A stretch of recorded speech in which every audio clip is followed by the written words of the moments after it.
Subscribers yang berbahagia, ini juga menyambut pertanyaan dari subscribers.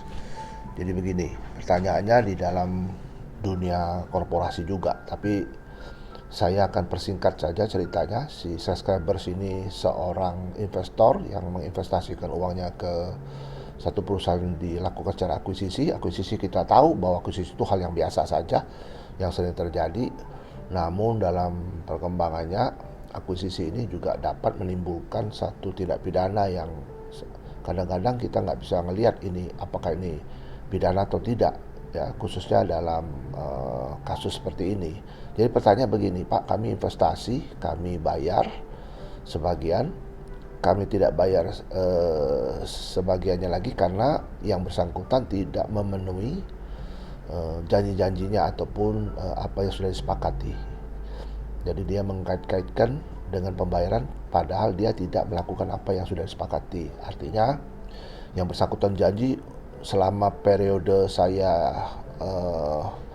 yang mengendalikan, artinya pemegang sahamnya full 100% dengan saya, ya, dianggap 100% gitu. Saya akan menyelesaikan apa yang menjadi kewajiban pajak di dalam periode itu, dan selanjutnya untuk investor baru yang bertanggung jawab seperti itu.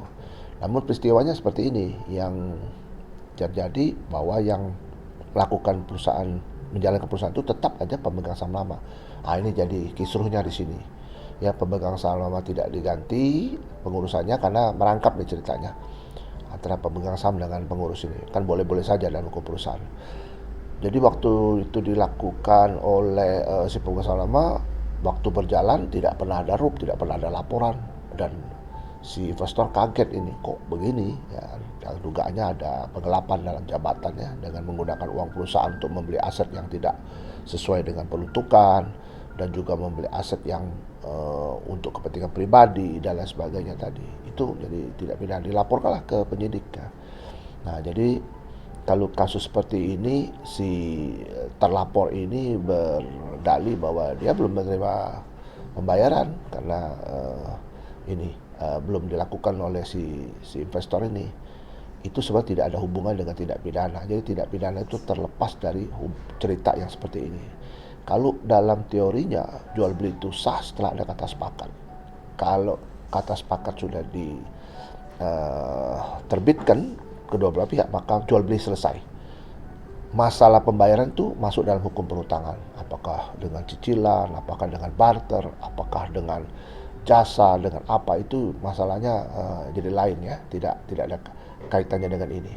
Jadi menurut si pelapor ini yang menjadi investor ini, dia melihat bahwa perusahaannya ini sejak dipegang oleh pemegang saham lama ini terindikasi ada tindak pidana. Nah, bagi aparat penyidik, ya, tidak usah ngejar berapa yang digelapkan dengan misalnya mengejar audit, karena dipastikan si pemegang saham ini tidak punya akses ke dalam, ya, yang dipegang oleh si pemegang saham lama ini, yang jadi sekarang jadi joinannya lah gitu.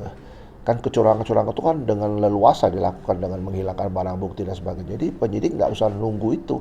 Penyidik cari aja bukti. Salah satunya itu mencari apakah ada dana-dana dari perusahaan yang digunakan secara pribadi untuk kepentingan pribadi dia. Nah, itu akan menjadi tindak pidana penggelapan dalam jabatan, qualificer verdut.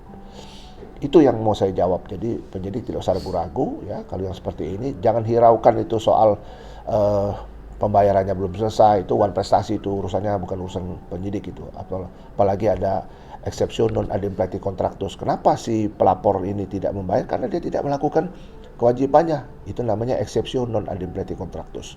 Dalam beberapa teori, dalam perkembangannya, kesepakatan itu, ya, tidak boleh ada namanya mes break om stadik heden, ya, menyalahgunakan keadaan. Mentang-mentang si pemegang saham atau investor baru ini tidak turut serta dalam pengurusan, nah, jadi seenak-enak, jadi seenak-enaknya aja melakukan tindakan-tindakan tidak terpuji, antara lain itu penggelapan, pemalsuan, dan lain sebagainya. Mudah-mudahan, ya, ini video mengedukasi kita semua. Tetap semangat dan sukses.